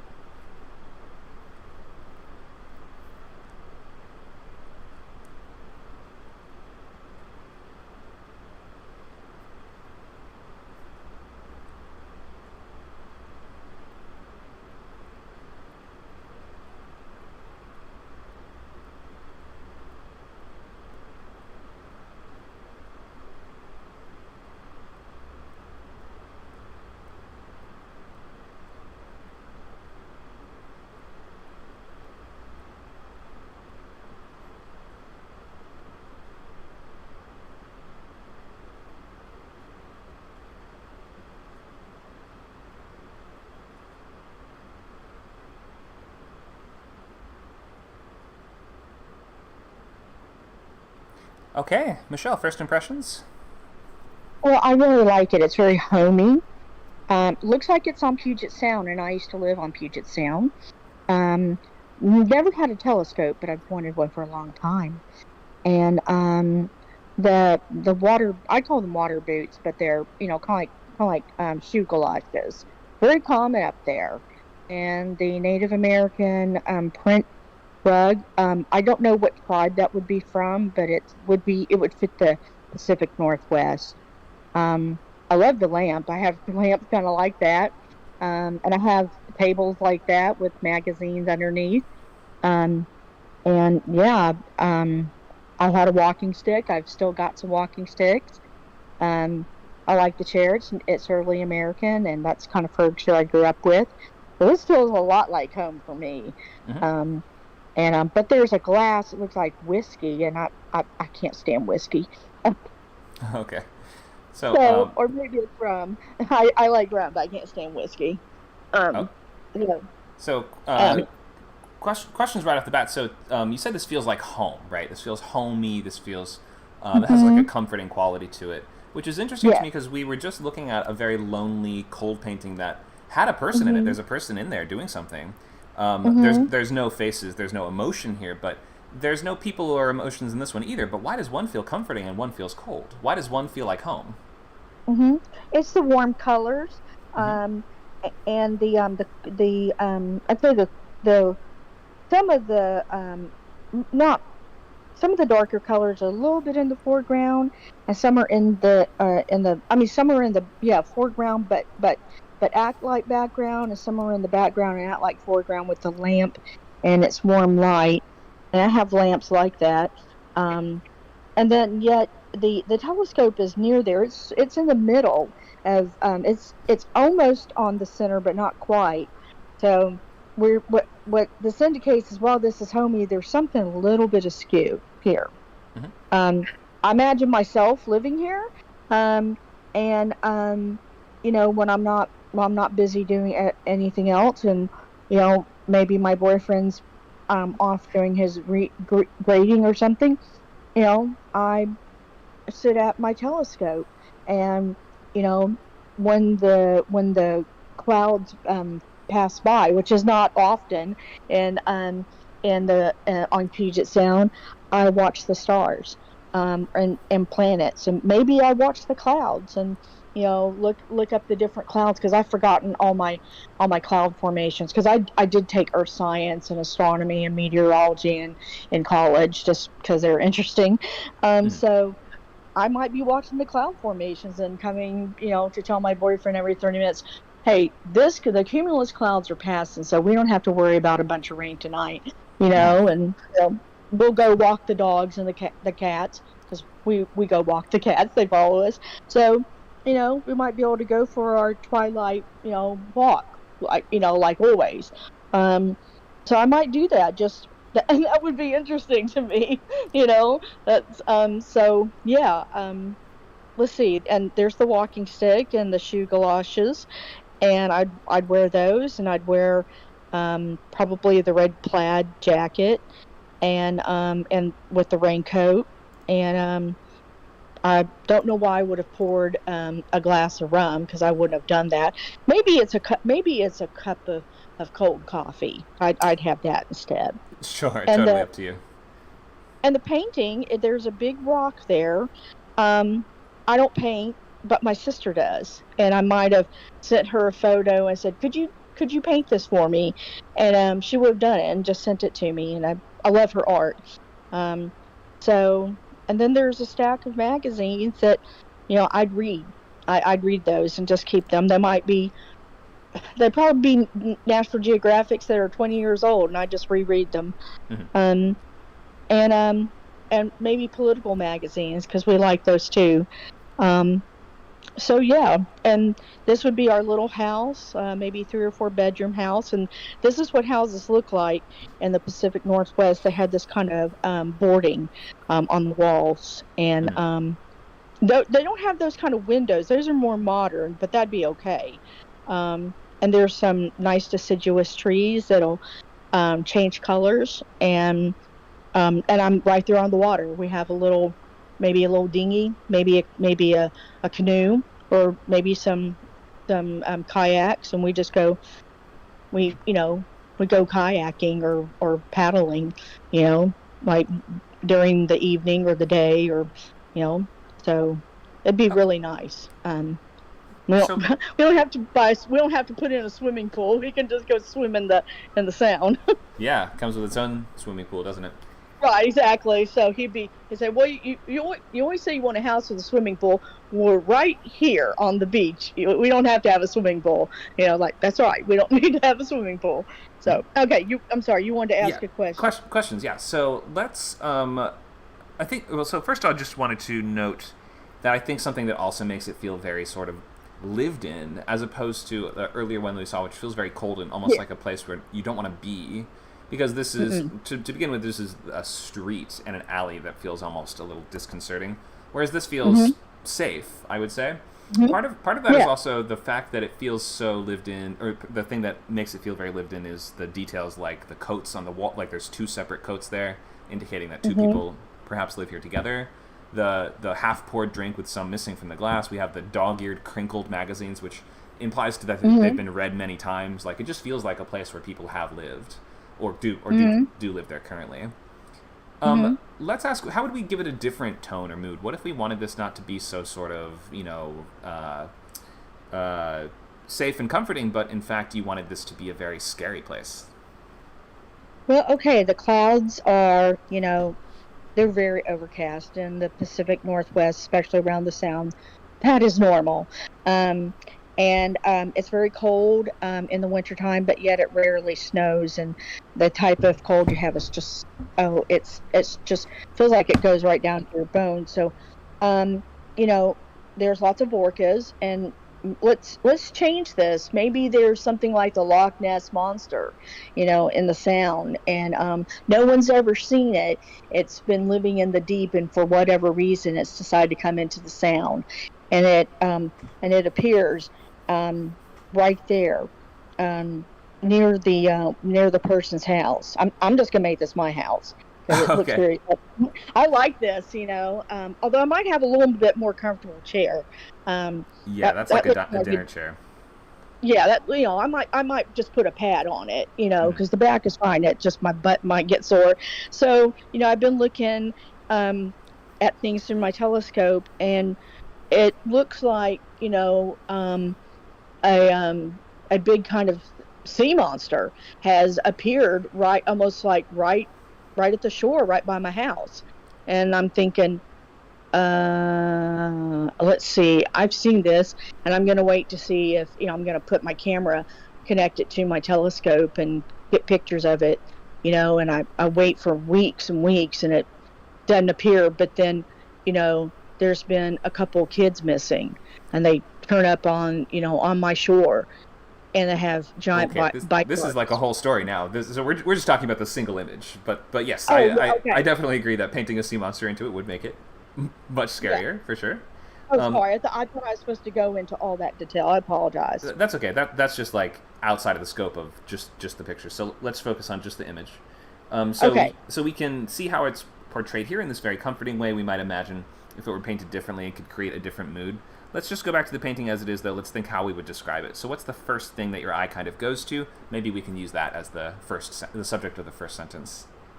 I would say the water, because the water is pretty much in the middle, even though the telescope is a little bit off center.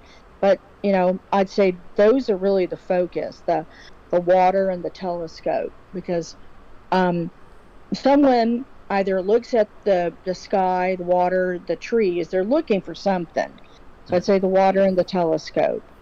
And they're there for a while, because there's this drink that's, it's been half drunk, so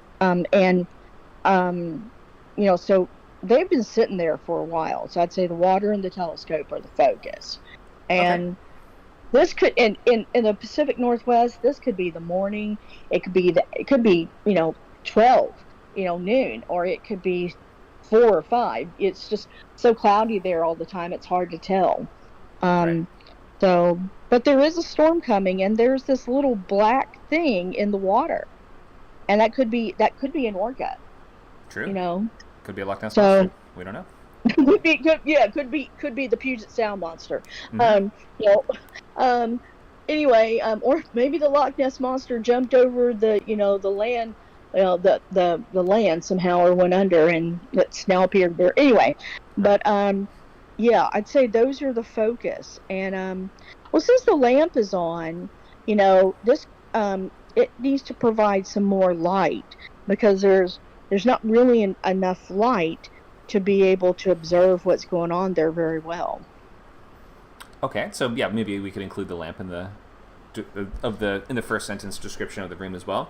If you're starting with the water, and so we're asking what's the focal point, you sort of mentioned 2 things, but we could maybe connect them. You mentioned the telescope and the water. You might start the description of the scene like, I could see the entirety of the bay from my window with my telescope.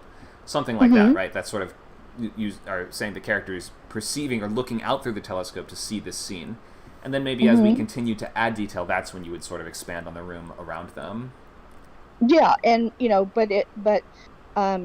but the Pacific Northwest tended to be cloudy throughout the day and the night, and my lamplight and the lamplight in my room provided additional illumination.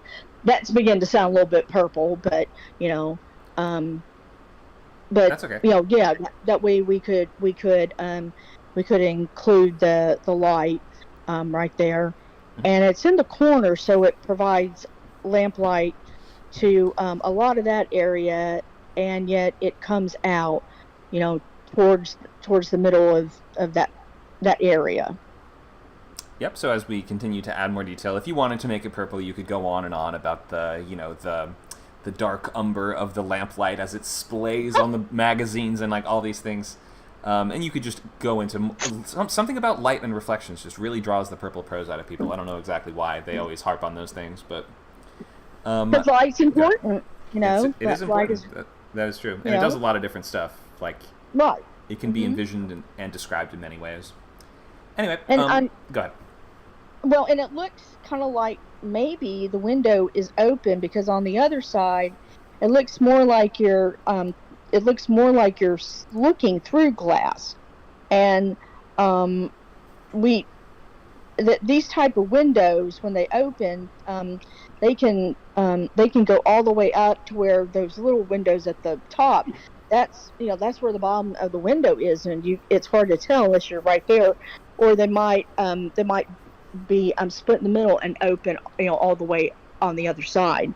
So it looks to me like that person is looking out, and the window is open. It's just, but you wouldn't be able to see it unless you were right there. Yeah. But it just looks that way to me. And and maybe it's chilly, even though it might be June, but it's chilly. It's still like 60 something degrees, and and the coats, they're right there, so you could put your coat on. Yeah, these are all things the character in the scene would be able to feel and experience and describe in as we talk about the room. Always the temperature, the bite of the wind, whatever it is, would inform our description too. Thank you for this. Let's wrap up with this one. So we only have 20 minutes left, so we do have to move to our last couple. Thank you so much for all these thoughts, Michelle. Uh-huh. All right, we have just a short amount of time left. I did see Akira, I believe, first. Hey, Hi there. I So would we have like for you to go back to the painting of like the snow. Yeah, This that one? one. All right, Yeah, let's that do one. this one. Okay, so we're supposed to like get a few minutes to like come up with a description, correct? Yeah, and get Yeah, a feeling let's for just this. we'll just take a look and see what you notice for about 30 seconds.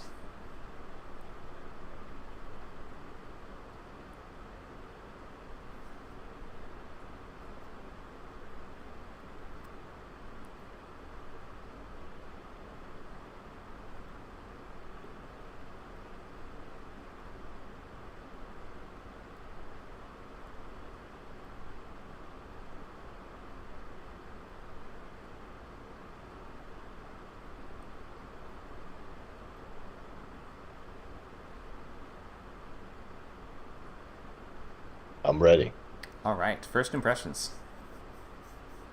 What this tells me is can have the tale of like a quiet, sad, but also like beautiful like story that has like the appeal of like it being the twilight of someone's years, metaphorically, with how it's all cold, mostly dark, with some light across it. Great, thanks for that. So, yeah, we might imagine how a scene like this might be used in a story, or the tone of the atmosphere of this might kind of give the vibe of a certain kind of narrative unfolding. We might get certain ideas about a character that might fit into this world, or something like that. Let's ask, where does your eye go first, and what are some details that you notice, like about what draws your attention? Well, first it was the light from the open like garage thing there, Mm-hmm. where like the light just like illuminates. But I started to notice that if you look up on the top, you can see a small little cabin with a small light in there. Mm-hmm. And again, like this could be like good metaphorical like story for someone who's at the twilight of their years. That like Sure. there's only a few amount of life back. So you could have like this story of like someone who is like making like his or her magnum's opus in that garage thing. And as the light slowly starts to fade away inside because it's mostly lighted up by a candle, that could be metaphorically that as he or her has finished their ultimate craft, they can finally rest in peace and go to another stage of their afterlife. Makes sense. I like that. So to that, and I think that ties into how we kind of envision warm and cold or light and dark a lot of the time, which is that the warm and bright colors represent life and happiness, and we might imagine the blues, the darks, the black, the gray, all these things might often represent kind of either sadness, unhappiness, or death. In this case, it makes sense because if you're outside in the winter, you will freeze or be cold, and when you're inside, it's warm, and so it just makes sense that we would think about it that way. But you could see this as do you see this emotion that it's evoking as sort of more hopeful, or is this more melancholy? What it tells me is that someone could finally like is finally like doing like their best, most ever, but it could also have like this sad feeling to it. But I'm someone who sees like the beauty in all like the four seasons. Mm-hmm. So even if it's supposed to look like very depressed, it still has its beauty to it. Good, And good point. so I think when you're looking at it like this, it can have its views like this here. Like there's different ways you can look at death. It could be a bad or a good thing. Like Mm. if you've lost everyone and you're the oldest one and you everyone you knew is like gone, when you finally been able to like finish your thing and you can finally like move on, you can finally meet the people that you lost. Right. Kind of adds to think of it in those terms, adds a sort of eulogistic or almost like a requiem style tone to a scene like this. Especially when you start connecting the metaphor of the light of the hearth or the light of the lamp or whatever it is, the light of the house, to that person's sort of remaining vitality or artistic expression, or their sort of comes to represent their soul. You could quite easily in a book it becomes quite easy to connect ideas like You that. know, You know, I actually one time saw like a similar thing that's done a little bit thing like here. So what they did in this shot here was that it was supposed to be like the end. I'm paraphrasing a lot here, but it was supposed to be in the middle of the night. And as we like showed like the last shot of like a city and something like this here, when the lights are street lamps like shut off, that's when the movie like cuts to black. And that's to indicate that we're done here. Good night. Right. Yeah, So it that's can cool. be like moving like this. For sure. And if we were There's a lot of go ahead. there's a lot of ways you can also just like do it like it just like cuts to black. But if you want to like add like a cool like effect, you can have it tie into like the shot. For example, there was a documentary also I saw one time of a family fighting for the custody of their child, and the last scene they show is like them eating pizza, and the shot shows the little baby like closing the pizza box, and then the narration says, and this place is closed now, and then it just closes like the whole shot and all that. Yeah, that's a nice bookend to cap off the story at the end. So let's think in terms of how we would describe the scene in different levels of detail. So in just one sort of sentence, it doesn't have to be perfect. You can stumble through it or make mistakes or change your mind or anything like that. But maybe you could think of one sentence just to describe what we're seeing here. The twilight of the day. Okay, that might even be the title or something like that if we were to sort of say this is generally what the scene will be about. Maybe let's add a little more. So think of like a complete sentence with a subject and a verb and everything else. Man is at the twilight of his years. He is about to finish his magnum opus, final piece, in the cold winter of December. Just as he's about to finish it, his life force gives up, and so the light in his garage shuts off, dies along with him. Nice. Well, that was like the whole story. that was a series of events. So yeah, if we were to continue to add more and to move through the story, we might go not just is this a if we're just describing the moment, just the image, just the painting, we might talk about, for instance, you started with the twilight, right? So if you want to make the night or the passing of the day the sort of main subject, you might say something like, twilight descended on a small snowy village, something like that, where we're talking mostly about the passing of time, the changing in quality of light, and things like that. If you were to add more to the narrative, you might go into the character and like how this whatever's going on connects to his project or the diminishing of his life or anything like that. How would we add even more? What would be like a ridiculous amount of detail or a thing to focus on, or a really tortured way we could, overwrite the scene? Well, we could try to do something like that. In the garage, there's like a photo of him with his family when he was younger, and to give like such a like an explanation that like they're all like gone, like he's the last one here. We could even like, to make it a little bit more sad, have like a small toy he made out of wood for his son when he was little, and has his name on it, and to have it like stay on the shelf to indicate that this is something he made from a long time ago that's passed, but he doesn't have the strength to fully like leave it behind. Okay, yeah, maybe we could even, if we're taking it to an extreme, maybe we could even say that the paragraph would go on to describe everything on his shelves, right?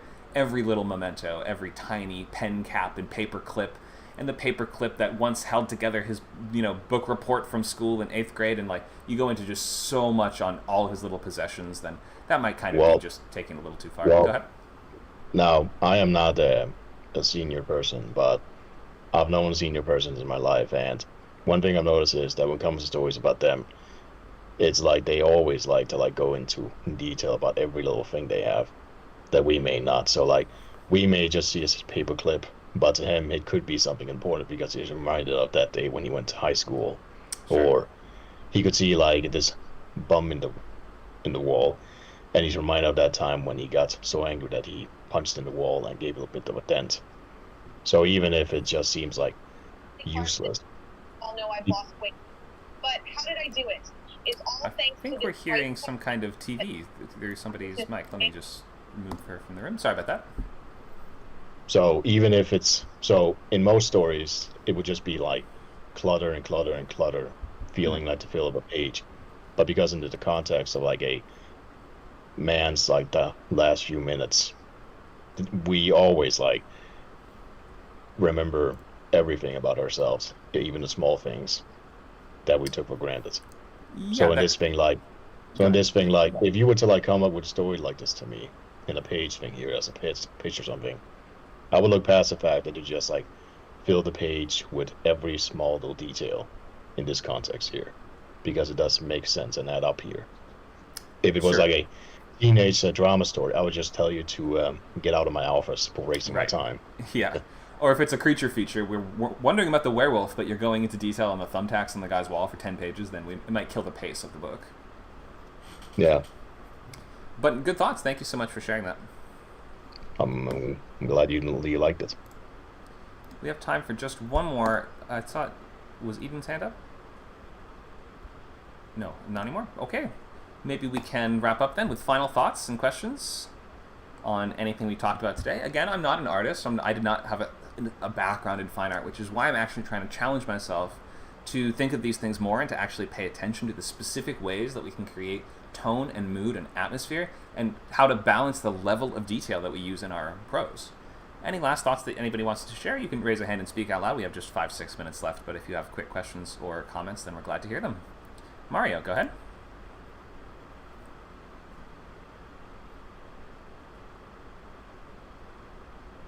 You might have to click the accept invitation.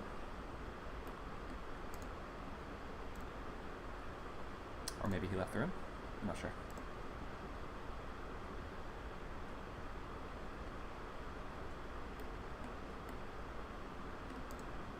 Okay, we'll reopen the room, or reopen the floor. Questions, comments, last thoughts? Anyone that knows more about art than me want to tell me how I've completely misinterpreted all these paintings and they're all about, something, a completely different theme that we missed? Luke, do you want to read your description that you just wrote for the scene? Or anyone else want to read any of their prose that they wrote today? Feel free to raise a hand. Not really. I'll read it. Yeah. So as far as the art critiques, I think sometimes a cigar is just a cigar. Mm-hmm. My advice is just I don't know. I really try not to read too deep into the meaning that artists try to inject into their work, because a lot of artists don't inject much meaning into their work, if that makes sense. Yeah, it does. They don't have to think about it that much for it to be good art, I would say, which is why I'm here mostly focusing on like the feeling and the atmosphere rather than like specifically what they're Right. trying to say, or like I don't know if paintings have dramatic arguments in the same way. Do they? I guess they're Some not of them dramatic, do. so I think they can't the really- last houses might have some kind of dramatic argument. maybe. Um, But I guess it's not drama, so it can't be dramatic. It's just a visual argument, right, or something. right. But I'm a not lot of sure. people come up to me and tell me my art like means this and that, and I just kind of smile and nod, and you know.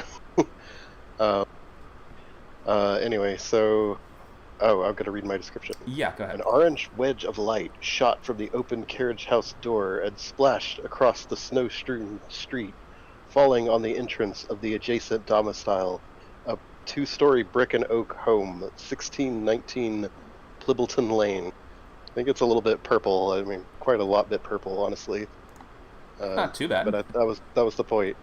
But you start, so yeah, your subject was the wedge of light. So that's an interesting way to start. I always like also when light does unusual things or not unusual things in prose, but it can slice or cut or things like that. Like a knife slash of light hacks out into the evening. Things like the way that you can describe light moving it or acting in ways that are, Yeah.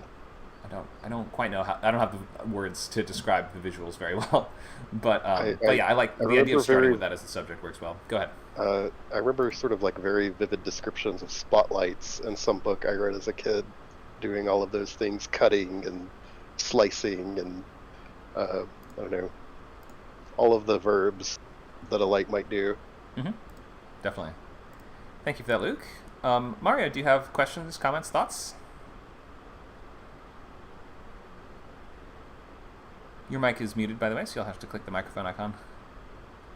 to speak loud. Yeah, so part of my problem with purple prose is that it's unearned, right? Because like, why is the POV paying attention to the surroundings? So it works better with like third omniscient because omniscient can go anywhere, right?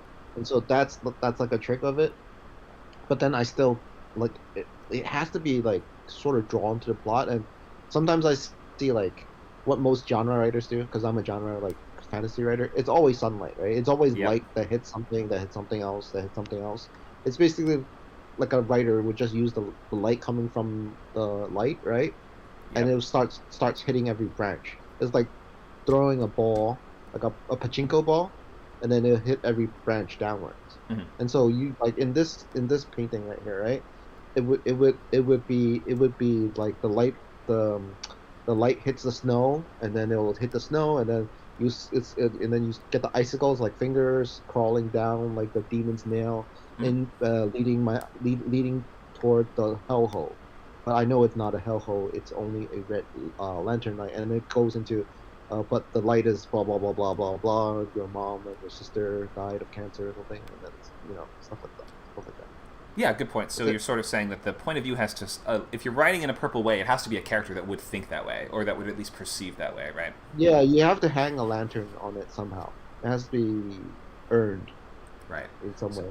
So if your character is a stalker, then you might give a really purple description of the person they're stalking. Or if they're like if they're alone, or if they're drunk, or if they're in a car ride, it's usually something like they're sitting still and they're really bored and they're like dozing off or something. Right. Something that makes something that earns their pensiveness. It's like if they're playing ping pong, right?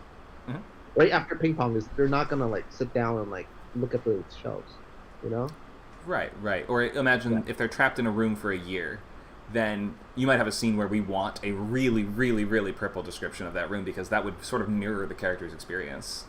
Yeah, he's gonna be like, oh, after he tries to escape, he's gonna like, oh fuck, there's nothing else to do but to examine the room. Yeah, exactly. So someone in prison, someone in the hospital, you could easily see them giving a purple description of the room. I like that better. I like those entryways to purple prose a little bit better.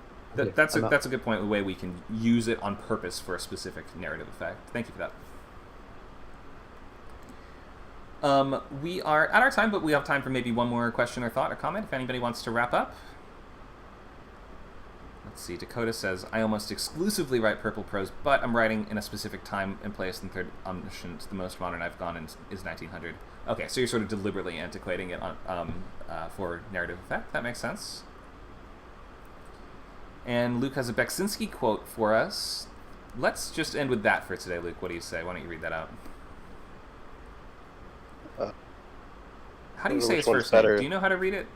It's like Zhidslav, something like that. Okay. I love his paintings, though. He's painted some insane, like, Lovecraftian hellscapes and things. Yeah, he has. There's another quote, too. Let me see if I can find. Yeah, meaning is meaningless to me. I do not care for symbolism, and I paint what I paint without meditating on a story. And then another one where it misses the point to ask me what scenes in my paintings mean. Simply, I do not know myself. Moreover, I am not at all interested in knowing. So that's fun. Don't know, don't care, don't bother me with what you think it means. Don't care, leave me alone, basically. Yeah. Well, that's a fine way to approach it. I mean, you don't need a reason to paint any portrait, just like you don't really need a reason to tell any story. I think that when you're doing things like, obviously, trying to make a movie that costs millions of dollars and have a lot of other people involved, it behooves you to have a better reason or like a clearer rationale for why you've made that thing. But if it's something as personal as fine art that you've made on your own, then, like, to some people it defeats the point almost entirely. It's like, this is how I think. This is just thinking. Why would you ask why I had a thought, right? Like, it's because I did, is the answer. True, especially in surrealism, which was his genre, I guess. Right. You know, he's painting. He described his paintings as like photographs of dreams, I guess. Yeah. I wish I had dreams like that. I would, or well, maybe I don't. That would be horrifying. But I kind of do because I want to see all the cool. I have dreams way weirder. If I could capture the stuff that's in my brain, like we're working on AI that can do that. Gazillionaire. Well, working on then AI I'm gonna be a gazillionaire. I guess you are. I hope you remember us when you get one of those helmets that you put on your head that sort of translates your dreams into AI interpreted images. When I get to pilot Cerebro, like Art Cerebro. You just can't wait to have Cerebro and just be able to like Google people all over the world or whatever it is that he does. He like invades their brains. I don't know what I would do. I would just use it to make art, I guess. No. Well, that's probably the best possible thing you could use it for. You just have to defend it from, Magneto. You're giving me an idea for a screenplay now. Well, there you go. Free ideas. Come to WordCamp classes. You'll get free ideas for your stories. We got to wrap up for now. We're past our time. But thank you guys for coming to this new kind of experimental class, just trying stuff out, trying to expand our horizons and think about tone, atmosphere, and other prose topics in a different way by like looking at them through a different lens or by connecting them to a different medium that has something in common with what we're trying to do, which is ultimately create pictures in one form or another.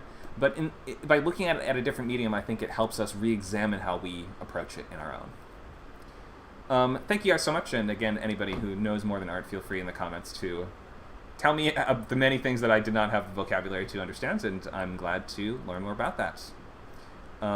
Let's wrap up, and we have, since today's Saturday, if you're an unlimited member, we have lab today at 4 to 6, so bring whatever questions and topics you have, and up to 5 pages of your work for critique. It's another great reason to sign up, is that you can come to lab every week and bring up to 5 pages and get lots of feedback and detailed answers to your questions and things like that. And then tomorrow we have table reads, 2 p.m. Hope to see you guys soon at your next Script Camp event. Thanks for coming by. Thanks.